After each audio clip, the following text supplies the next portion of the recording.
Anthony, it's great to see you again here on Breaking Views. Welcome. Yeah, good to see you. No desert trips this week No, for you? no No, desert trips, stayed local. only news in the need to know. Like things are happening, fun, the weather's getting better. It's, you know, Yeah, New York. New York, it's the one day is spring. I love it. that one day could not be Yeah. nicer, but it's actually really nice out here in the burbs in Connecticut. And so what is tickling your news fancy right now? Things that you want to talk about? So it's interesting. There was one of the LinkedIn, as everyone knows, this is the breaking views, right? So we take some of the LinkedIn and we try to create some of what we're seeing in the news into evergreen conversation. So even if you're listening to this, week, 2 weeks, 3 weeks later, still very relevant. But it's interesting because I was part of a conversation in New York through a very cool networking group that if they sponsored us, I would name, but I'm not going to name right now. But very cool, one of the like premier level content communities that are built here in New York, but they've been little hint to them, they were acquired. So, but really awesome sort of HR content. So we were in this group. It's Chatham House rules, so I can't say who it was, but one of the heads of HR had just eliminated all managers, gone. Like, text message, you're fired. All managers, and their whole premise is like no more managers. And so what we're talking about today, particularly with LinkedIn, is this idea of pure managers. The title is "Pure Managers Are Increasingly at Risk in the Age of AI," and basically, I'll just read it from here. AI is reshaping the manager's job description, and in some cases, eliminating it entirely, like my example. And it specifically talks about Coinbase, who here we are again, another company that's laying off folks.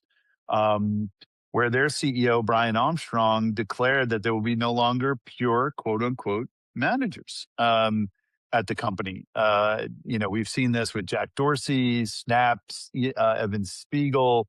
They're all these companies are pushing towards leaner AI powered teams where managers are player coaches. And I know you and I have talked about it. So love your thoughts. Like, what do you like? I don't know where I sit on this thing. I wrote a blog post about this idea of a no manager future. But what are your thoughts here? Like, good idea, bad idea?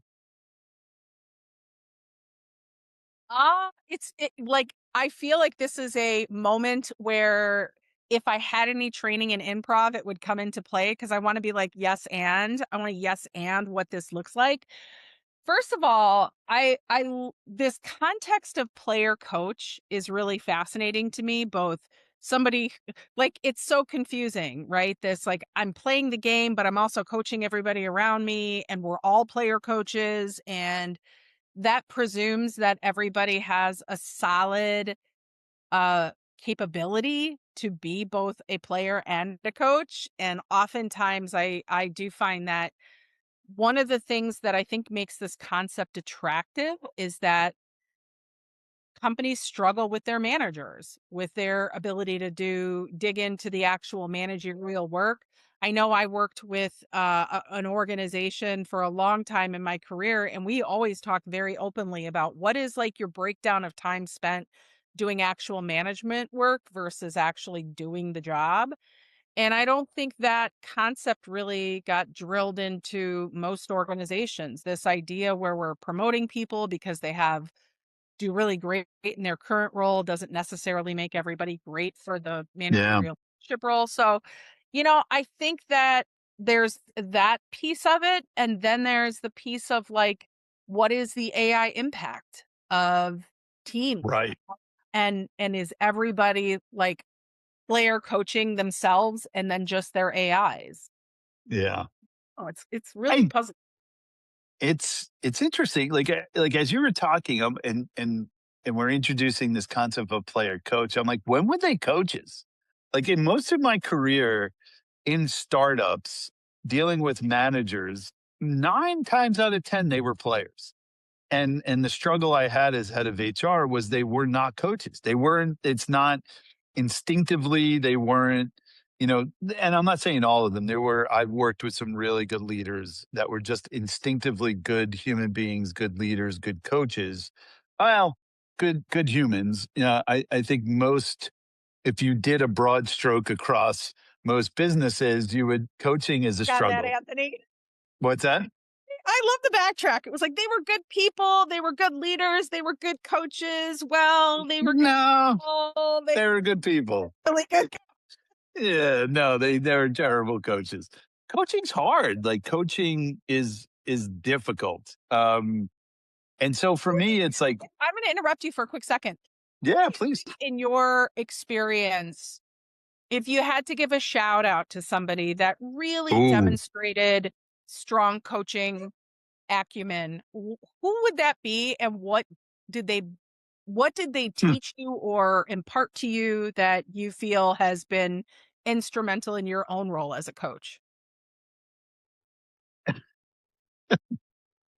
Pause. Silent pause of no one comes to mind. I listen. I I was talked like, to aside. put Yeah, me you on the probably have nothing spot to there. I have no one to offer you. No, I mean, I had early on in my career, I think I talked about this Swiss Army knife of advisors, Vinny Stabile, Artie Nathan. I think one, and that's, they weren't my direct bosses, but they were great coaches. And I think they were, because that structure was in place, they could be, because but I think they had lack of context because they were hearing everything from me and didn't really know what was going on. But I think they were incredible coaches because they would ask questions. A good coach, and I'm actually certified in neuroscience leadership via Britt Andretta, who is the CLO of LinkedIn Learning and lynda.com. She has her own thing now and it's based on neuroscience. And she talks about coaching in two elements. One is when you have to be directive coaching, like you the person on the other side doesn't know the answer and it's okay to give them the answer. You have to be like, here is what you need to do, but it's based on their experience, their levels and what they're good at. And then there is more of like just coaching where you're asking questions and you're trying to get them to the answer. So I think those two individuals were really good at not directive coaching, not like here, Anthony, like I've built the Win Resort and I know the answer to your question, but let me help you get to that answer. I think that's what makes a good coach. And again, it's most of the time when I dealt with leadership, most leaders were very comfortable in directive coaching. Like, I'm going to give you the answer. And it would mind when I did this training and I had one leader, she's like, I don't even understand what you're saying. I'm like, well, you can't give them the answer. Like you basically have to ask them questions to get them to their own answer. And it was like I was talking a different language. Like she could not understand. So I it's fascinating to me, like this player coach thing when were they coaches?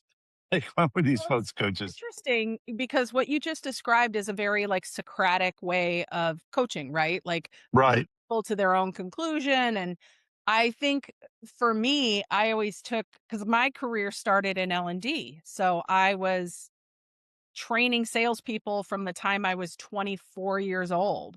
And that was my first big group. And then I moved to New York and was training in a sales organization for 10 years before I moved, or 7 years before I moved into generalist HR work. And so I think a lot of that process of facilitation informed the way that I managed. And I think that made me both or coach. And I think that made me, if you read any of my LinkedIn recommendations from people that have worked with me in the past, they sound a lot like she's really tough, but she's really supportive. And like, Right. I learned more working under her than anybody else because of that. Like, I'm not going to give you a pass and I'm not going to give you the answer. And I bet that the way you described it, people really got irritated with me because I'd be like, well, walk me through how you would do that. And it's not like sometimes you just want the easy answer. You want like, just tell me what to freaking You do. can And curse. You can yeah. curse on our podcast. And Well, it's like Billy Madison. It's like, just give me the answer, right? Like, answer. Well, yeah, it's ironic because later, a few years after I left that job and a few other jobs, I was considering doing coaching, like getting IFC certified and all, or ICF certified. And part of the biggest ASAP. part of the biggest challenge I had was I sat in on a coaching call and the whole time I was just like, just tell her. Like, just tell her what to do. This like silent waiting for like you to figure it out. If she was gonna figure it out, she'd have figured it out. Like, Right. Well, that's because 'cause we're New Yorkers. We don't like that silence, like, we can't sit in silence. We have to fill it. At least I do. I just tried for a minute. See, you're good. That was really good.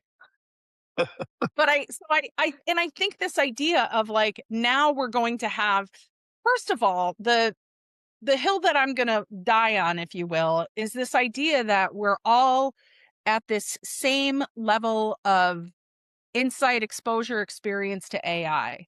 Like, just a little data. So, as people listening probably know, I created a fluency assessment, spent a lot of time thinking about behavioral approaches to change and functional use of AI. It's based on different criteria. And there are over 700 people that have taken it in a 3.5 month period.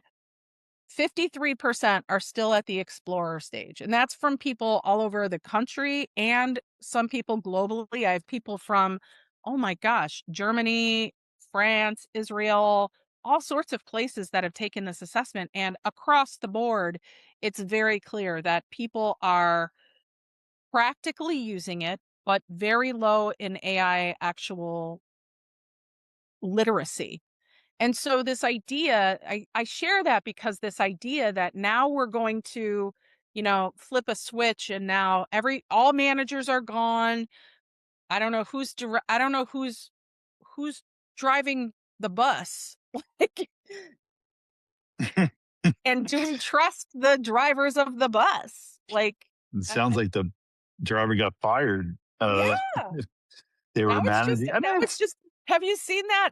Speaking of, autopilot, have you seen some of those uh videos of like the Tesla self-driving cars that are like taxis and stuff, and they all just get caught up in a log jam of like yes. back up and go forward. And then Yes. is that where organizations are going to be left? So I if have that to imagine. if that's the question, what's a recommendation or a solution that if somebody were coming No, to you for guidance, what would you say? don't be stupid. Um, yeah, it's hard for me. I mean, if you look at the stats, I mean, it's already happening. Middle manager jobs dropped 12% in 2025. There was the amount of direct reports when I think it was Gallup who said, increased from 10.9 to 12.1. And I think you and I both know, like, we would always recommend 7 to 8 direct reports for any manager. Cause again, see above, a lot of times they go into execution mode and listen, I want to be caught, like I want to there's a lot of grace. Like, I think middle managers, you win and die as a company through middle management. I really, really do believe that, and it's always made fun of in the movies and Office Space and all these other things, but it's one of the toughest jobs next to HR, I believe, in an organization. Like, you are responsible for reporting up and sideways, and you're responsible for your team, and humans are complex and unpredictable, and then you not only have to manage people, you're managing the execution, you're managing up customers. Like, what an incredibly important job in a company. Now, can AI help? Absolutely. Like, in fact, at 15.5, we're working on some stuff now that's being released in June, where we're developing an agent for managers, and it scrapes across all your different systems, and I kind of been saying it makes the invisible visible, that kind of stuff. And this is not a 15.5 commercial, but I think there's an opportunity to bring information at scale that's not easily accessible, not easily identifiable to managers to help them not only manage better, but execute better. So I think the answer here, again, my answer will be like the sweatshirt I have: grab some coffee, grab a machine or a robot, and grab a human. And that's the answer. Like, it's not one or the other. And I think we're seeing, and there was someone that posted on LinkedIn, I wish I can give her credit. She was talking to an HR person that did kind of like this HR leader did in this Chatham House conversation, where they eliminated middle managers, and that person just quit because it's chaos. Because again, Yeah. you can't just go, "Hey, no more middleman." Like, there's so much nuance and human capital knowledge that they have that maybe hasn't been documented to basically say, "Hey, we're gonna wave a wand and get rid of them." I think that's just that's dumb. I think it's a bad idea. Yeah. Yeah. Agreed. Checkmate. Check. Done. Yeah, I mean, I listen, it all comes down to like again, it's humans and machines. Like that's the end equation, no doubt. But companies are gonna do what they do. And I was just talking to someone in the investment space, and it's top line, bottom line. And oftentimes the bottom line is the easy part.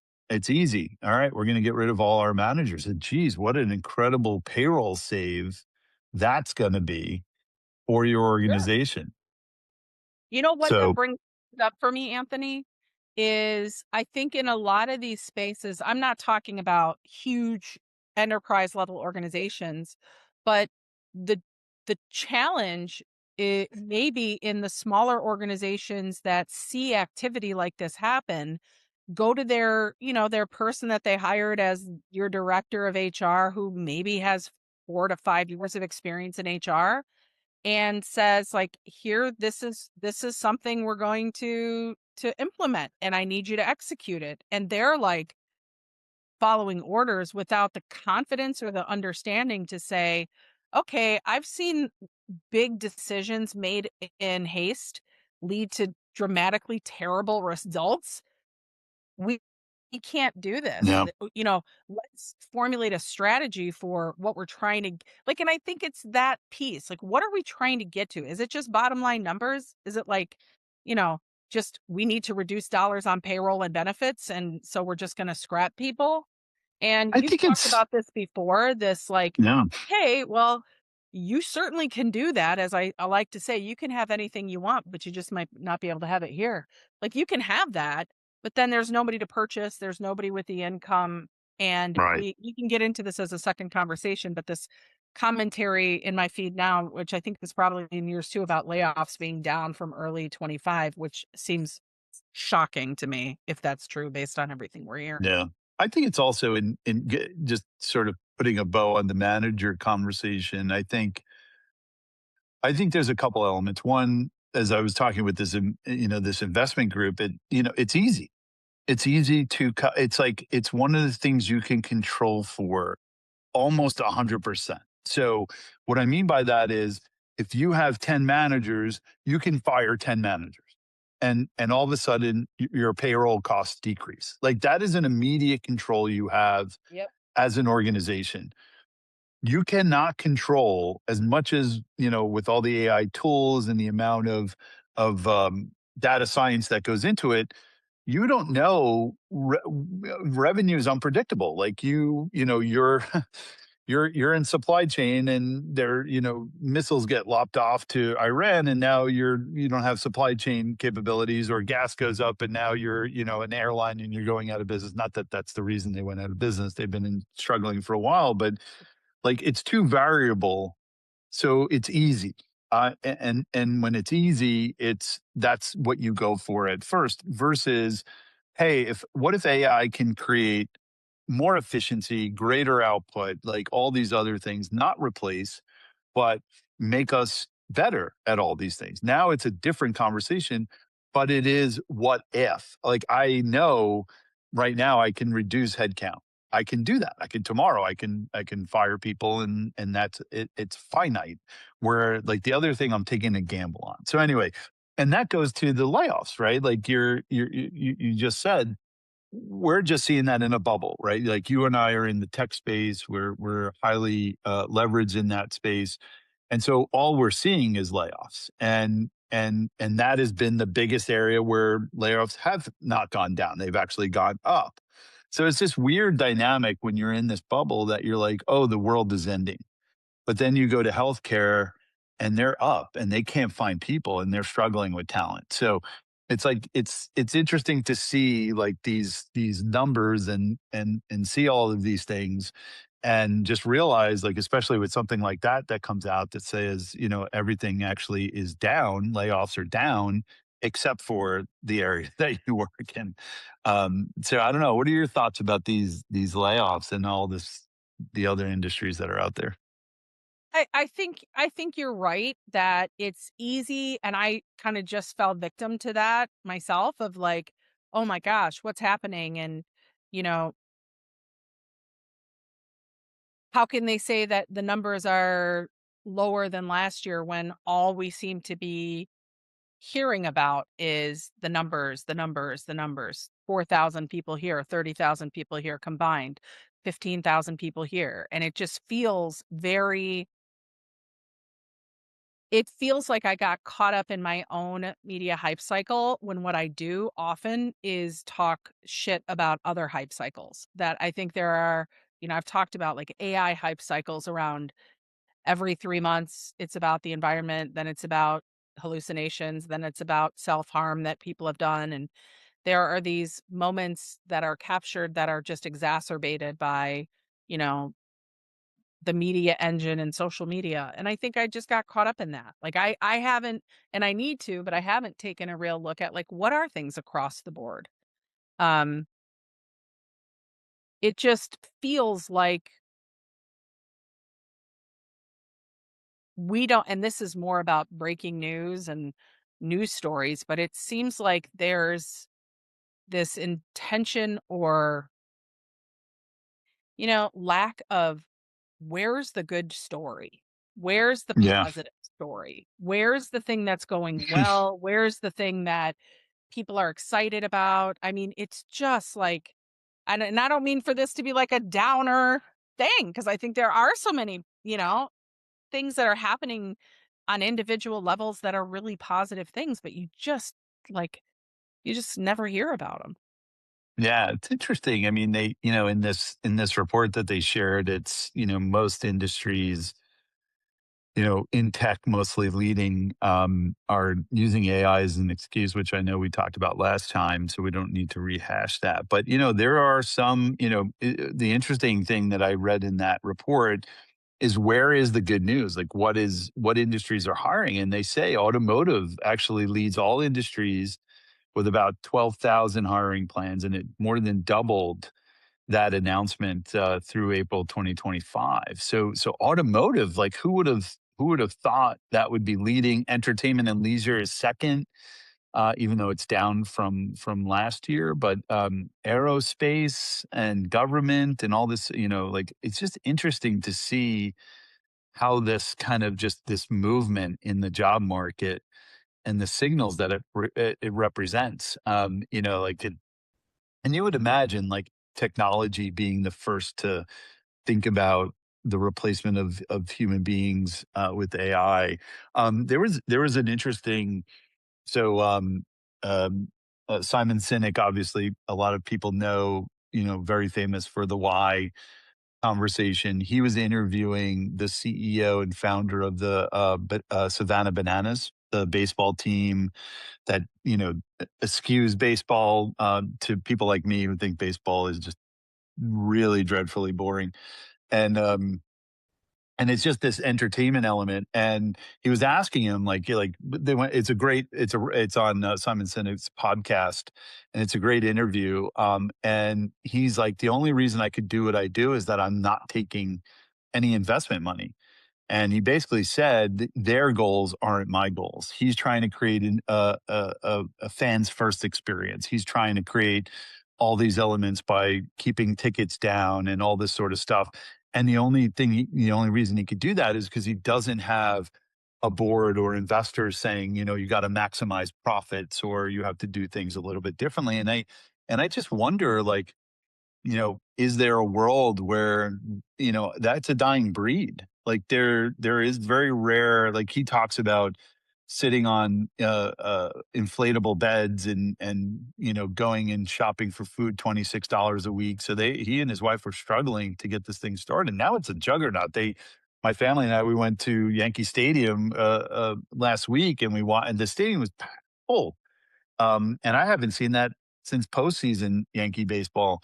So it's just this juggernaut, but he's got that freedom that he can make these decisions without any of these investors. And I wonder, like, is there a turn at some point where you could just start a company, you know, get a loan from a bank and not take VC or private equity money, to run something? I don't know, there was just so pure about that. There's an interesting well, I think that right now we're a week out, maybe not even a full week out from the announcement of Spirit Airlines going out of business, right? And now there's this huge kind of groundswell initiative to have, user owners of Spirit and have the general public purchase shares and own an airline. And I think there's Does growing up that in get me, like, front seat? Does that I get me, like, group like how 1 many seating? shares I'm you in. have? It's I'm you could in. get the CEO of the front seat. It's not a good Oh, business to own, but I'll take that. I'll take front seat. well, it's interesting because I grew up in Wisconsin, obviously Green Bay Packers. Green Bay Packers, speaking of sports teams, Green Bay Packers is a town-owned team, right? It's about what's happening within the town and having representatives of the town make decisions for the team. And I think there is something really lovely, and I'm partial. I own my own business. I've frequently, this is not a brag, but I don't even understand what they're thinking. Like, I get emails from people all the time that are like, we know people that are in this field that are looking at businesses like yours. Would you be interested? And I'm like, I don't have any interest in reporting. That's why I'm doing this in the first place. Like, I don't want to Yeah. report to anybody else. Am I? I just wonder if, like, is that you know, like, again, I think there has been this glorification. That's why, you know, you look at the press releases, it's anytime you raise money. I know even when I was with Susie, you know, Kevin Durant, the basketball player, his fund put in money, and it was more about, you know, using Kevin Durant's name than the amount. I mean, like, for Kevin Durant, it was a rounding error. But for us, it was like, you know, oh, look, we raised money from Kevin Durant. Like, there's a validation there. And you see a lot of that. Like, that's and when people announce it, it's like, "Congratulations, congratulations." It's all these things, and it's hard work, you know, like, I was on the due diligence team and the fundraising teams for a lot of companies, and it's just like, it's a lot of work to pull all these things together and all the documents, and you put them into digital locker room where they can look at all this stuff, and it's a lot of work and distracting, element of it. And I wonder if there's just this space where we start to see more and more people going independent and not taking money. I just wonder, like, is that dying, as Simon said, or is it a new way of thinking? I don't know. And maybe that changes the dynamic of these companies. Yeah. I think it's all rests around the privilege that people have in order to do that, you know? Like, I couldn't have started my business if I was a single person. I probably could have, just because I worked for 25 years and had money that I could pull from in savings or in retirement or whatever, but, recognizing that that's not an option for a lot of people, like you said, or you're living on $26 a week for food, you gotta live in some very specific places in order to make that work. Yeah. Even ramen in the city ain't gonna get you a full week's worth of food for $26. So, I do think that there's this it's interesting, it circles back to the conversation around, like, who's gonna be the consumer of all of these companies if people don't have the income to Yeah. support, you know, if they don't have discretionary income.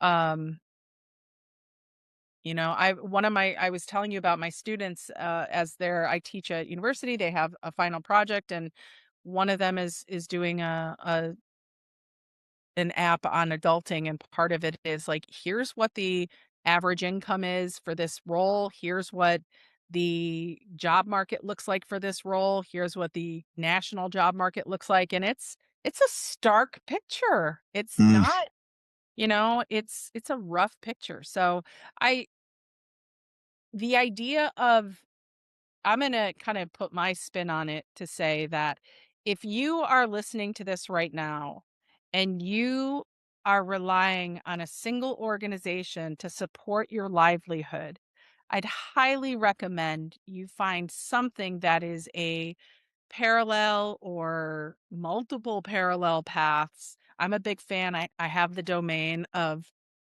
what do I call it? Polyherpreneur or something? Mm, Polypreneur for like women who have like multiple sources of income. But hmm, this idea new of like, word.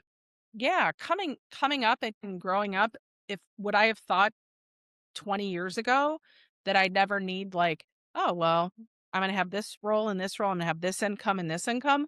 No, but the world is very different right now. And Yeah, the reliance on even a 401k or social security, having multiple streams of income is really important. Even if it's just something that if a layoff happens, if an emergency happens, you have something else that you can grab onto.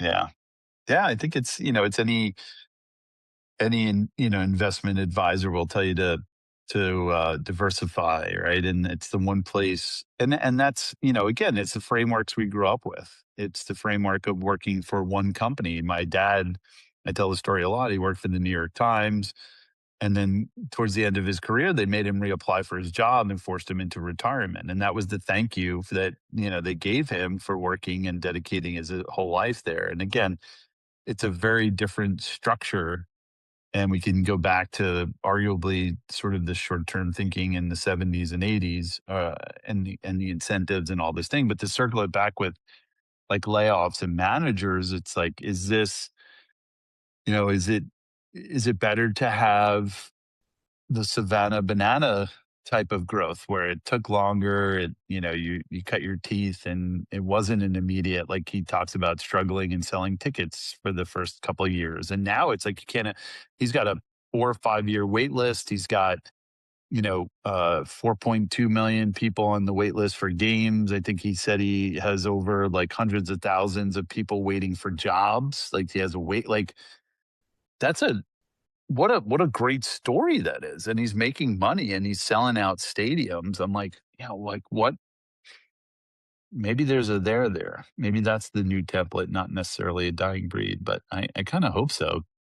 So I don't Yeah. know if he would fire his middle managers. He probably sees them as incredibly valuable. Sure, sure. 2 questions. Number 1, you Uh said oh. your dad worked for the Times? Yes, What did your dad do for the Times? I didn't know that.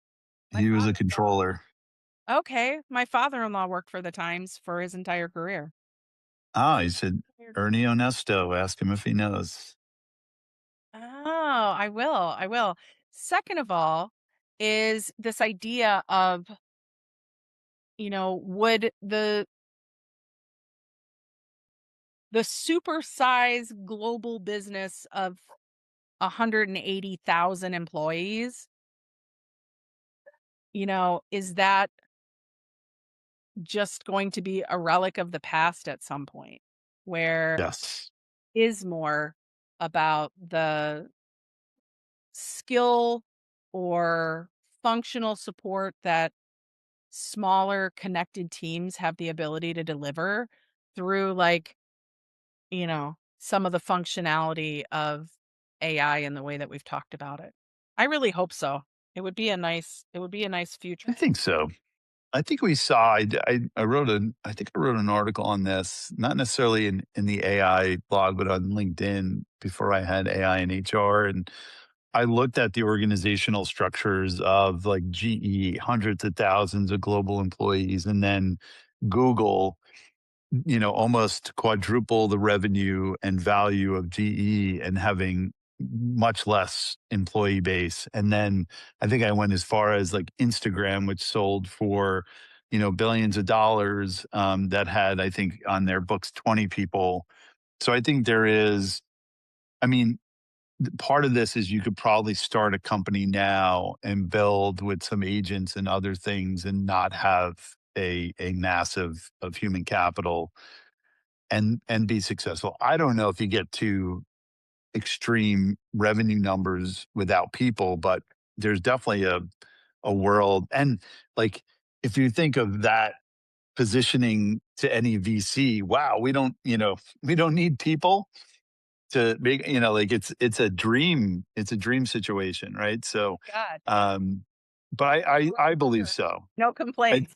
Yeah, no complaints. I don't need HR. I also see HR becoming fractional. So, you'll buy pieces of Anthony or Theresa over time. So I definitely see that as a future. I just don't know. I still, because I read a lot of pessimists in AI, I just, it's not there yet. Like as much as people talk about, like one of the things that's so fascinating to me is the snake oil of people on LinkedIn are like, "Hi, I've created a whole marketing department with AI, and I have no one. I hired no one." I'm like, "Oh, there's no like."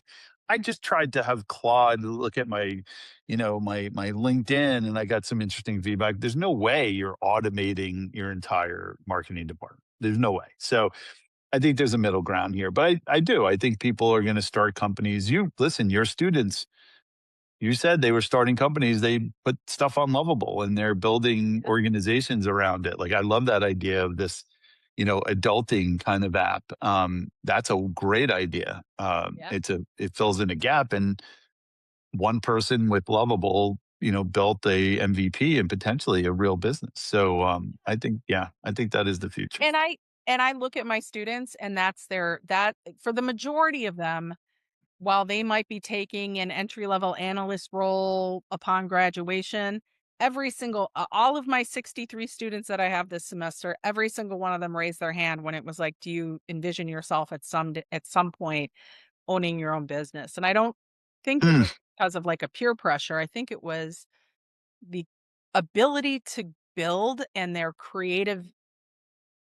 exposure to that is so much different. yeah. Well, Anthony, this has been a delight and a pleasure as always. A great time on the breaking views, and I look forward to our next conversation and seeing what's in the news. See you soon.